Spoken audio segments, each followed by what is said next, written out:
Making the invisible visible. Black women, 365 days of the year.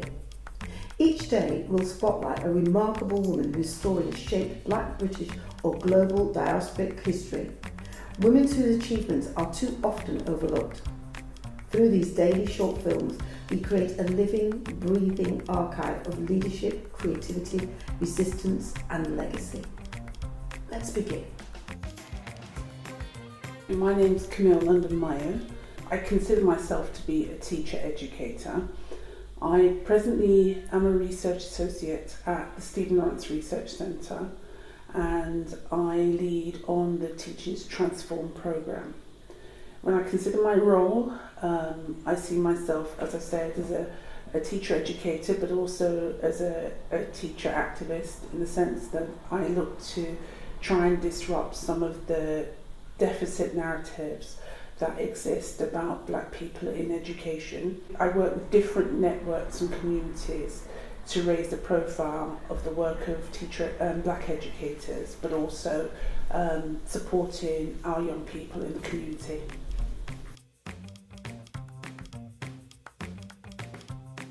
What matters most to me in my work is that I am relevant, that I am authentic, and that I show integrity in the things that I do. On a day-to-day basis, that means that I have a very, very long working day, because aside from the work that I do with Stephen Lawrence, I'm also a trustee with the Race and Equality Council. I'm also am the principal for the Phoenix Agenda Supplementary School.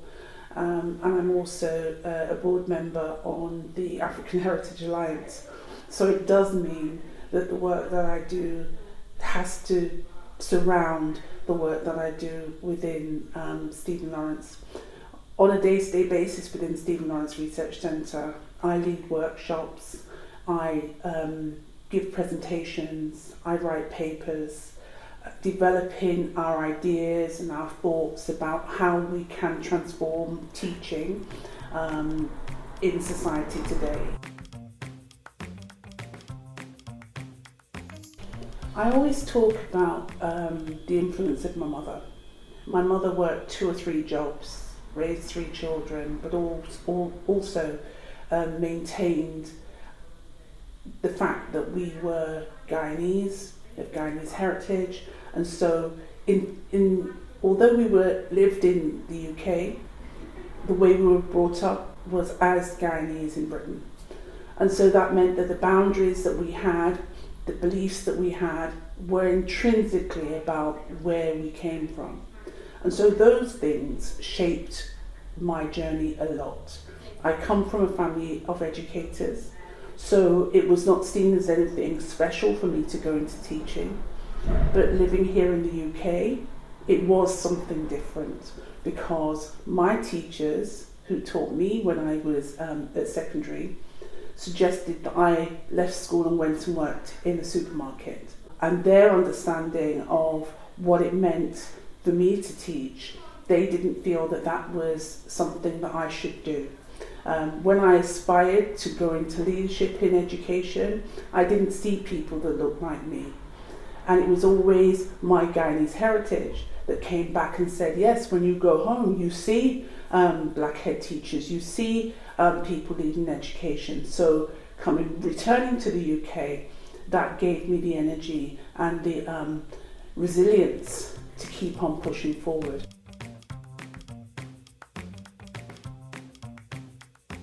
As an African heritage woman, I find it hard to accept the small wins. I always think it needs to be bigger and it needs to be faster.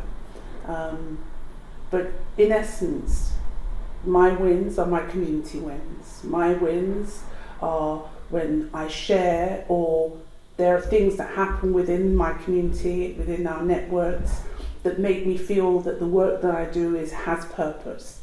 So it's not necessarily what happens with me, but it's more that happens as an impact, something that I might have been involved with, a work that I might have been doing, and young people have benefited, or other teachers have benefited, and those are the things that really kind of like inspire me and motivate me. In addition, My motivation also comes from recognising that even the wins that we have are on the shoulders of those elders and ancestors that came before us. So when I get tired, I think of the struggles that they went through, and our struggles seem to be minuscule in comparison.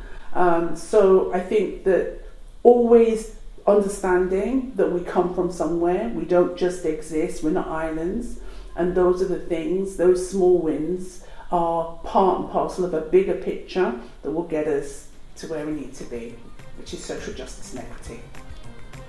Thank you for joining us for today's story. Making the invisible visible is our commitment to ensuring that Black women's histories and contributions are recognised, valued and kept in daily circulation. Across 2026, we will continue to share these powerful narratives, 365 days of impact, brilliance and inspiration. Stay connected, join the conversation and help us champion the women whose journeys continue to shape our world. I'm Paulette Brooks, and I'm looking forward to seeing you tomorrow for the next story.